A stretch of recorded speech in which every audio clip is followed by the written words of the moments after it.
Sahabat bola Indonesia, jumpa lagi dengan saya Igo dalam bincang-bincang tentang bola.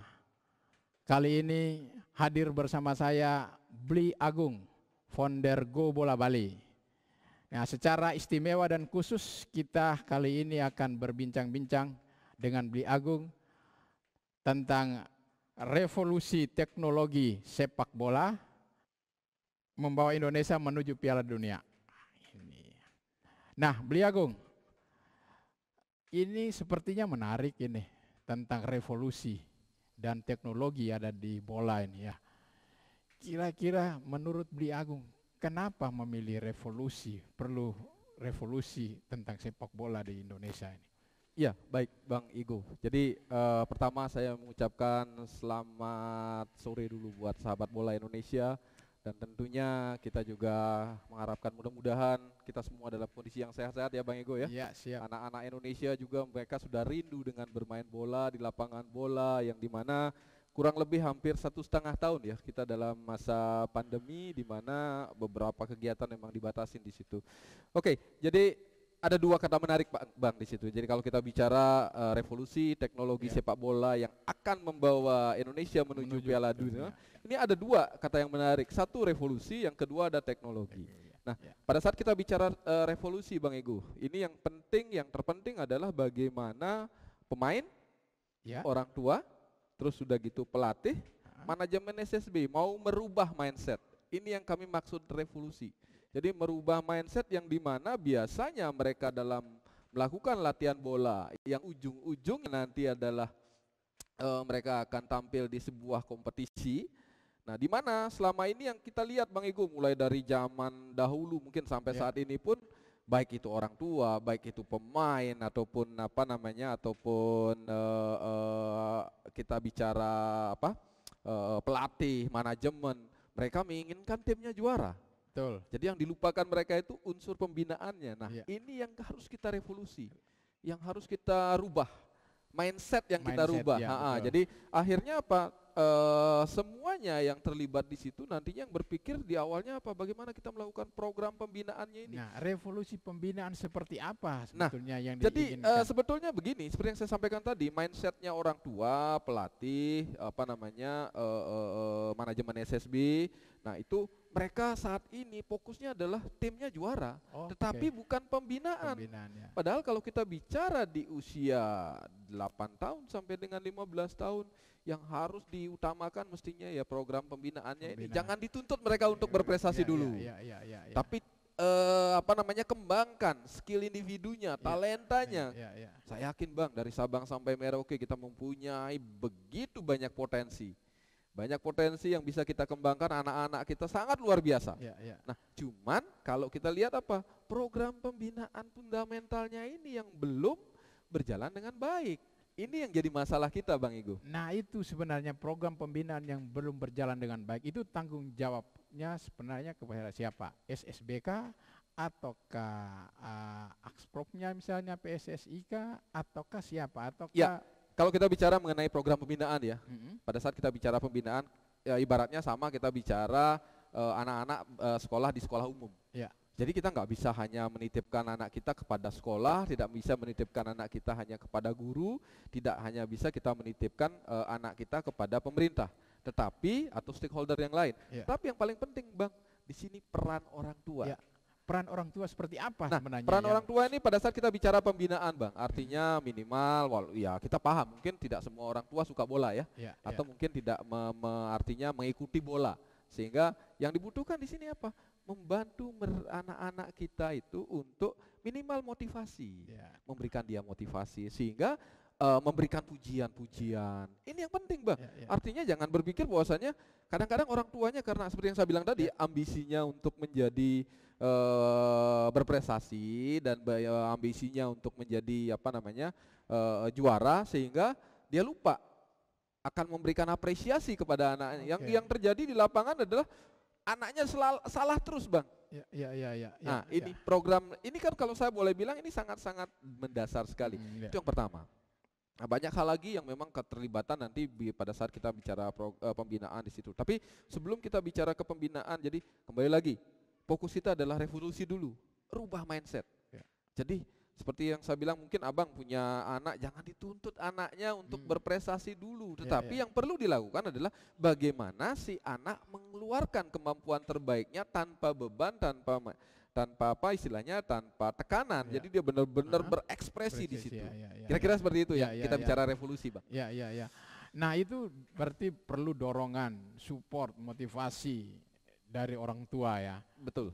Selain orang tua, kira-kira siapa lagi yang memang harus juga memberi Ya, support, kalau motivasi yang sama? kita bicara artinya siapa-siapa saja yang terlibat di situ, ya tentu selain orang tua tadi, pada saat mereka ke lapangan ya ada yang namanya manajemen sekolah bola. Sekolah bola. Nah, Oke. manajemen sekolah bola juga harus mempunyai pemikiran yang sama, bagaimana membina anak-anak ini, bagaimana membantu anak-anak ini menuju pada ini mereka, Bang. Artinya menuju pada tujuan mereka nantinya.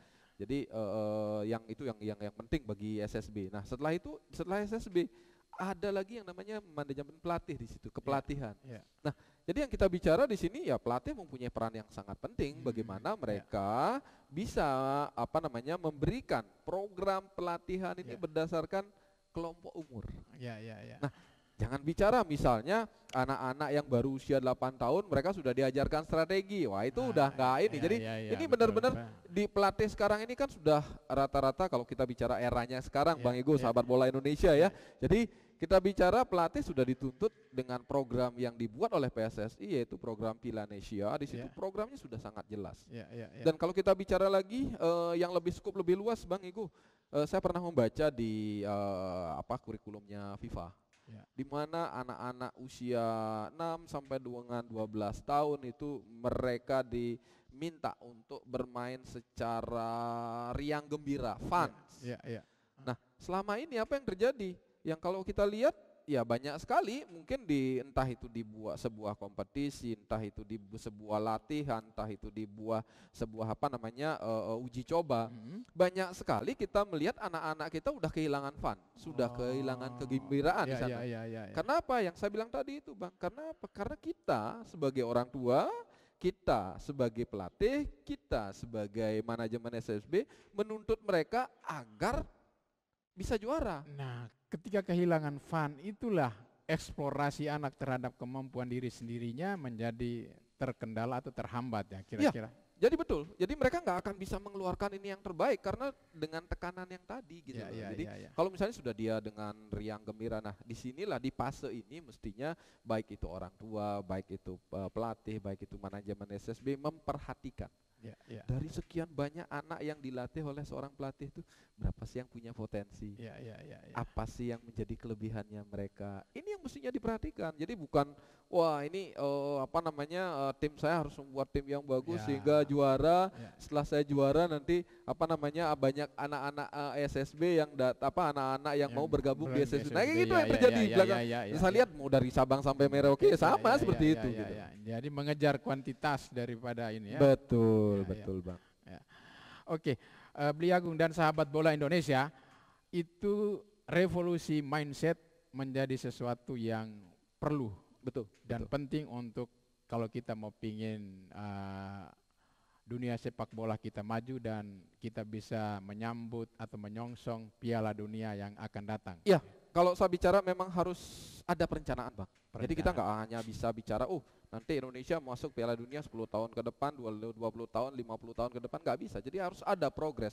Nah, ibaratnya gini, pada saat kita ingin membangun sebuah rumah, pondasinya harus dikuatin dulu. Sama, kalau saya bicara pada saat kita membangun sebuah tim, ya memang fundamentalnya ini yang dikuatkan dulu gitu loh.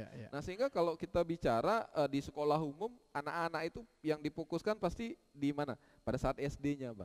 Kalau SD-nya dia sudah bagus, artinya dia mendapatkan pendidikan yang bagus, kedepannya pasti akan ini. Dari situ bisa dikembangkan. Ya sama, di sepak bola juga begitu.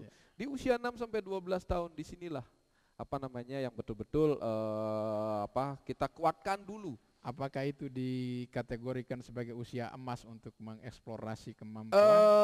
Kalau usia emasnya belum, tetapi paling tidak seperti yang saya bilang tadi, inilah dasarnya. Ini kita bicara dasarnya dulu. Kita bicara fundamentalnya dulu. Karena di sini kita akan menemukan Kalau kita bicara di Indonesia mungkin lebih ya dari 55 juta anak-anak Ya, Indonesia yang betul. suka bola kan. Ya, ya. Nah, tapi yang kita butuhkan untuk masuk Piala Dunia mungkin hanya 25 Ya. orang kan. Agak aneh juga ya ketika sedemikian populasi kita begitu luar biasa banyaknya, Ya. 200 sekian puluh juta, ternyata untuk menemukan satu tim sepak bola yang tangguh agak kesulitan juga Ya, Indonesia. itu yang saya sampaikan tadi ini memang artinya memang banyak hal. Banyak Itu yang hal saya ya. bilang tadi itu. Mari kita lakukan revolusi dulu. Jadi ada revolusi ya. perubahan ya. Ya, ya. Perubahan di tujuan kalau kita bicara tujuan latihannya anak-anak itu kan mengikuti sebuah kompetisi. Ya, ya, ya. Nah, ini yang kita rubah dulu dari target juara menjadi target pembinaan. Ini Ya, sangat berbeda ya, Ya, Bang ya. ya. Gitu. Nah, apakah Go Bola Bali memang punya plan untuk mempengaruhi supaya pembinaan itu menjadi sesuatu yang urgent, yang penting di semua SSB atau di sekolah? Iya, tentu. Itu pasti sudah kita siapkan dan kami mulai dari 2016 kemarin membangun sebuah bagaimana caranya merubah mindset itu. Mindset, ya. Jadi kita sudah membuat sebuah program, Bang. Ya, ya. Nah, nanti mungkin lebih lanjut kita akan jelaskan lebih ini. Tapi yang lebih detail barangkali nanti kita akan diskusikan pada episode berikutnya. Tetapi yang kita bicarakan di sini dulu lebih kepada dua kata tadi itu, Bang. Ya, oke. Saya sepakat itu, Beli Agung. Jadi tadi kita sudah cukup panjang lebar menjelaskan tentang revolusi. Nah, ada satu yang mungkin juga menjadi mimpi Beli Agung juga soal bagaimana penerapan teknologi di bola atau di pembinaan sepak bola. Iya, kalau kita bicara teknologi, Bang Ya, ya. Jadi teknologi itu akan berkembang terus, Ya. pasti, dan kita tidak akan pernah bisa melawan yang namanya teknologi. Oke.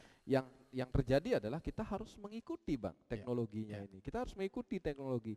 Nah, mungkin ya, Bang, sebelum kita akan membahas teknologi, barangkali kita akan saksikan dulu nih apa namanya kompetisi yang kami buat, Bang.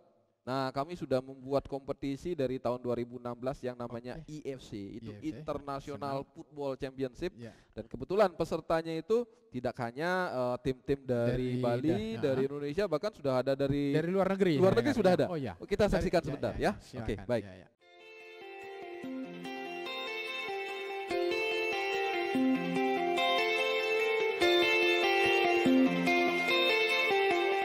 Buat kerjasama dengan operator liga di masing-masing negara. Nah, nantinya ke depannya kita menginginkan peserta ini minimal dari juara-juara liga di masing-masing negara tersebut. Since 2016, Go Bola Bali continuously have held an annual event of International Football Championship, IFC. IFC is the only international football competition which use players' fundamental skill as the main indicator of the match. The goals for me, I think, is the principal for the kids is will be happy in the tournament in the island and live a very big experience. Go Bola Bali also do the video live streaming documentation during the event. We serve you good services in accommodation, food and transportation. Welcome and join us in International Football Championship 2020. We're waiting for you in Paradise Islands of Bali. Sahabat olahraga Indonesia, sudah cukup panjang lebar tadi kita bicara tentang revolusi. Sekarang kita mau bicara tentang teknologi di bola. Dan Beli Agung ini sudah mempersiapkan bagaimana Indonesia ke depan menuju Piala Dunia itu teknologi bisa membantu supaya sepak bola Indonesia bisa berkembang dengan teknologi yang mumpuni juga. Silakan Beli Agung. Ya, Bang Ego, jadi menarik kalau tadi kita sudah bicara revolusi. Nah, sekarang saya ingin bicara mengenai masalah teknologi ya. Pada saat kita bicara teknologi, seperti yang saya sampaikan tadi adalah perkembangannya sangat pesat. Dan ini hampir semua sepak bola modern sekarang mereka sudah menggunakan teknologi di dalam, baik itu mulai dalam program pembinaan, terus udah gitu sampai dengan di prestasi. Tapi pada saat ini kita akan bicara mengenai teknologi untuk fundamental. Fundamental. Makanya tadi ya Bang Igo, seperti apa kira-kira Beli Agung ya teknologi untuk fundamental itu? ya, tadi Bang Igo sempat menanyakan kira-kira Gubola Bali ini sudah menyiapkan sesuatu nggak untuk merubah itu. mindset kan gitu. Iya, Nah itu betul. kaitannya dengan Iya, situ iya, Bang. iya, iya. Jadi kami berawal dari tahun 2016 kemarin. Ya ceritanya adalah pada saat kami melihat sebuah kompetisi. Sebuah kompetisi itu kalau tidak anaknya yang menangis Bang. Ya. Itu kalau enggak gitu saya lihat pelatihnya yang marah-marah. Atau kalau enggak ada orang tua yang marah-marah juga. Betul. Nah ini mempunyai tiga kepentingan berbeda nih. Ya, Anaknya yang menangis karena tidak diberikan kesempatan bermain. Betul. Jadi dia selama ini cuma nonton teman-temannya bermain. Betul. Terus yang kedua pelatihnya marah-marah karena anaknya itu tidak sesuai dengan yang diharapkan. Makanya saya bilang tadi kenapa mereka menuntut prestasi. Prestasi ya. Bukan melihat perkembangan si anak gitu loh. Kalau pelatih mindsetnya sudah melihat perkembangan si anak, mereka nggak perlu malah-malah. Jadi dia, ternyata apa yang sudah saya ajarkan ini belum bisa diaplikasikan di sebuah kompetisi kan gitu. Betul. Ini kan harus dilatih lagi kan kira-kira begitu ya. Nah, kenapa orang tua marah Bang? Sama mungkin dengan si anak. Orang tuanya sudah nganter anaknya jauh-jauh dengan harapan dia bisa punya kesempatan bermain, terus anaknya tidak bermain.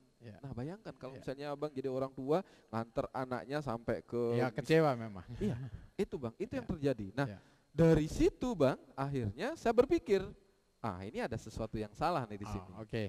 Akhirnya saya coba nih kumpulkan beberapa teman-teman saya Bang. Kita kumpulkan teman-teman saya minta bantuan sama mereka. Tolong bantu saya dong. Bantu catat apa yang terjadi di lapangan. Oke, ya. Kalau kita bicara anak usia 8 tahun sampai dengan 12 tahun, biasanya kompetisinya itu kan masih setengah lapangan bola, Bang. Ya. Jadi kalau kita bicara mainnya mereka 7 lawan 7 atau mungkin ada yang 8 lawan 8, ada yang 9 lawan 9. Jadi artinya tidak menggunakan lapangan besar ya. Nah, dari situ yang saya lihat apa? Ada 4 hal yang kami perhatikan untuk di seorang pemain nih, Bang. Yang saya suruh teman-teman saya membantu catat. Pertama apa? Sentuhan bola. Nah, kita bicara 7 orang nih Bang, 7 lawan 7 nih. Ternyata dalam satu kompetisi, karena ini usia mereka masih 8 tahun, 10 tahun, jadi istilahnya kalau saya boleh bilang, ya masih gerombolan bebek gitulah ya. Kemana bola ke sana. Betul. Akhirnya apa yang terjadi? Dari 7 orang itu dalam, let's say misalnya 2 kali 10 menit atau 2 kali 15 menit, ternyata hampir setengahnya nggak kena bola Pak, Bang. Nah, makanya kami lakukan apa? Kami menghitung itu berapa anak yang kena sentuhan bola. Kena sentuhan bola pertama nih, touch ball pertama gitu ya.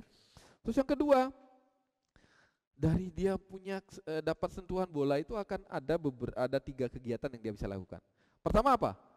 Pasti kontrol bola dulu nih. Dia kontrol bola, dia kuasai bola. Nah, yang kami catat di situ berapa anak yang melakukan kesalahan di dalam melakukan penguasaan bola. Nah, yang ketiga yang kami lakukan adalah kami mencatat berapa anak yang melakukan kesalahan passing. Terus yang keempat, berapa anak yang mampu melakukan tendangan menuju ke arah gawang. Nah, ini yang kami catat Bang sama teman-teman. Jadi ini yang kami catat kedua tim. Jadi kedua tim kami catat, sudah gitu. Setelah catatan itu ada, kami kami file, terus sudah itu kita gabungkan, keluarlah dia berupa laporan. Nah, apa sebenarnya yang manfaat dari mencatat itu kemudian untuk kepentingan anak atau untuk kepentingan pembinaan? Sebetulnya ini lebih ke kepentingan dua-duanya bisa masuk Bang, tetapi sebenarnya lebih kepada kepentingan teman-teman pelatih. Karena apa?